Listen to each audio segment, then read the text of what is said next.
Hey, this is Dave Pryor here at Agile 2018 in the Leading Agile booth, where we're doing interviews all week long with speakers and thought leaders and the folks that run the show.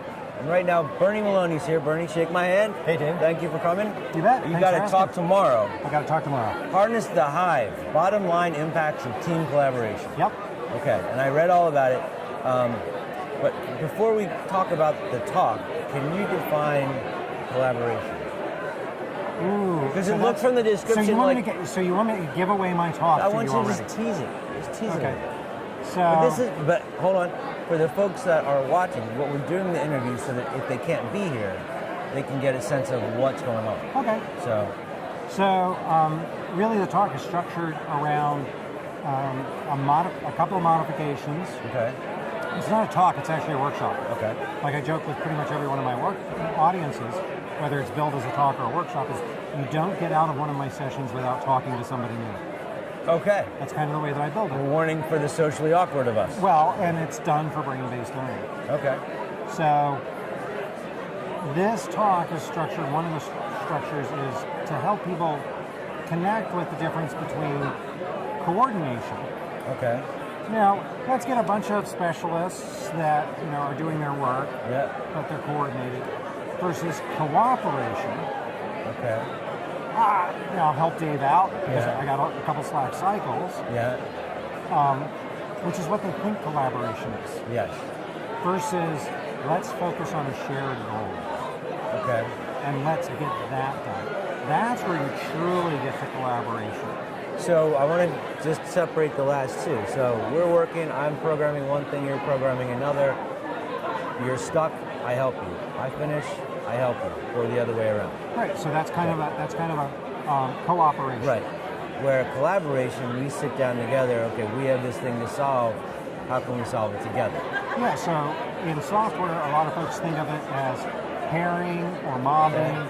Or part of the reason for the talk being called Harness the Hive is it's about swarming as an entire team. Okay. Which is not something everyone is sort of naturally, let's say this differently, every adult is naturally inclined to do after working for a while. Kids, yes, adults not so much. Because we've been educated along Tayloristic lines. Hey, let's separate the doing from thinking. Let's focus on functional specialties versus folks that actually work with each other towards a shared goal. Okay. Eric Rapin quotes Arlo Belshue. Okay. Specialization leads to lack of accountability.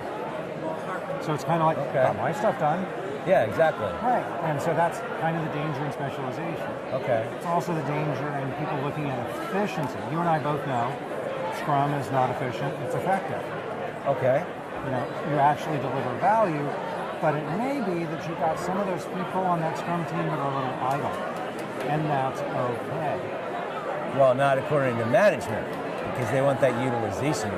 Right, because they're looking at efficiency, they're looking at tailoristic management. Yeah. They're thinking that this is a predictive process when it's not, and it's an emergent process. So how do you coach teams that think cooperation is collaboration and just seeing it differently and being comfortable with working? Because even if we sat down together, we have a problem we have to solve, great, you do this part, I'll do this part, we'll meet up when we're done. As opposed to like pairing or mobbing. So a couple of ways. Honestly, this workshop is one of the ways that I do it because it's a game. It's a dice game. It's based on the Power of 13 by Paul Booz. Okay. So it was invented at Agile Games 2014. Okay. It's just been modded a couple of times.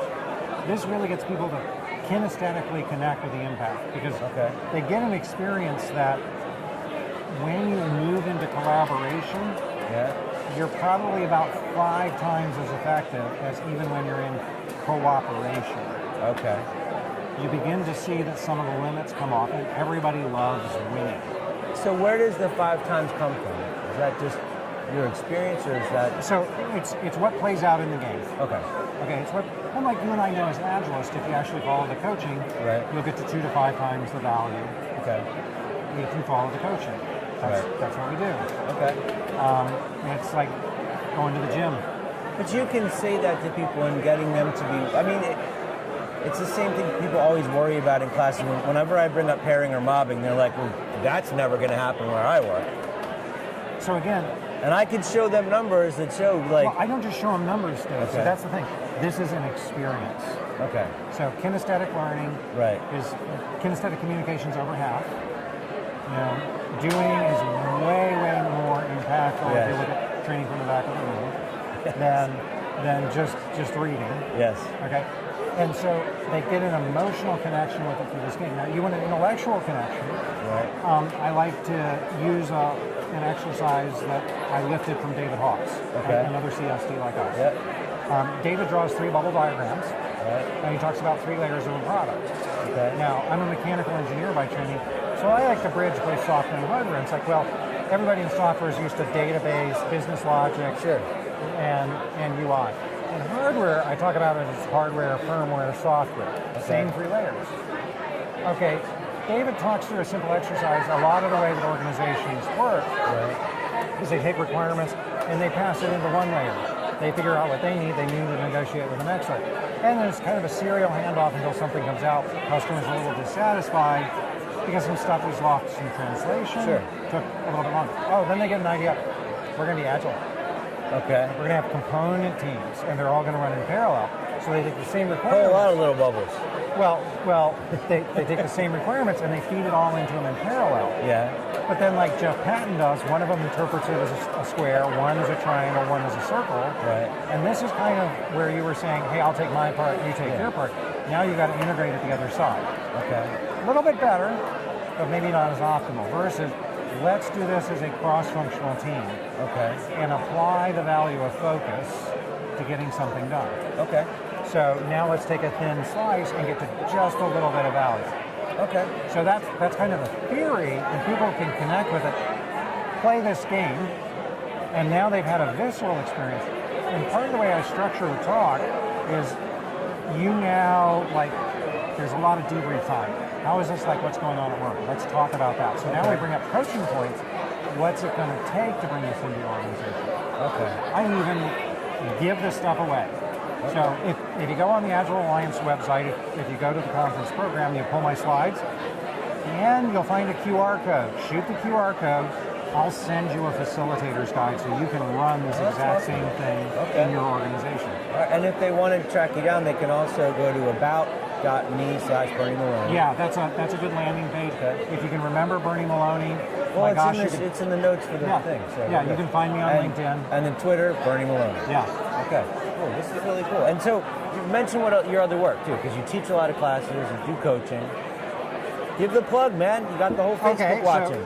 So like Dave, I'm a CSD. I currently offer my courses around the country, pretty soon internationally. I've got some folks bringing me up in Europe this year. Okay. I do coach clients through my practice at Persistent. Okay. Pretty much around the country, even though I'm based in Silicon Valley, and I've had a couple clients really send me around the world for some of their coaching and training. All right. There's other wacky stuff that I do. Is that what you want to get into? I was just offering up the moment. We got the whole universe watching. So I'm a big advocate on brain-based training. You've probably heard other folks on Dave's show talk about training from the back of the room. I train in that as well. If you've ever played innovation games through Contenio, I'm a certified collaboration instructor. So I have workshops where I teach people how to not just do inspect and adapt and delivery, which we're all really familiar with. Right. Let's talk about it in discovery, because one of my key points there, it's like, just like anybody else, steal this like an artist. You probably had clients where they've said something to you like, that's exactly what I asked for, but what I really needed was. Okay, that's the pain of taking it into a delivery team. Yeah. The whole discovery process is, let's go figure out what that the problem actually is. Let's go do a prototype. Yeah. Let's get something in low fidelity, even at a paper level, before we go bring a team in. So I've got workshops where I'll teach you how to run that in your own organization, or you want me to come in, facilitate that in your organization. Because of my own background, I run Agile 20 years ago in hardware and software with distributed teams, with high SKU complexity, 200 different products a quarter in Europe alone, consumer PCs at HP, Cool. at $1 billion a quarter run rate. So Wow. I can talk to C-level executives with That's authenticity. good. All right. And then we get into some of my personal breakthrough work, but that may be like something beyond this particular podcast. They'll see it when they go to your website. Yeah, cool. All right, well, dude, thanks for coming by. Yeah, thanks very much for having me. Keep watching all day tomorrow. We're going to have more interviews here at Agile 2018.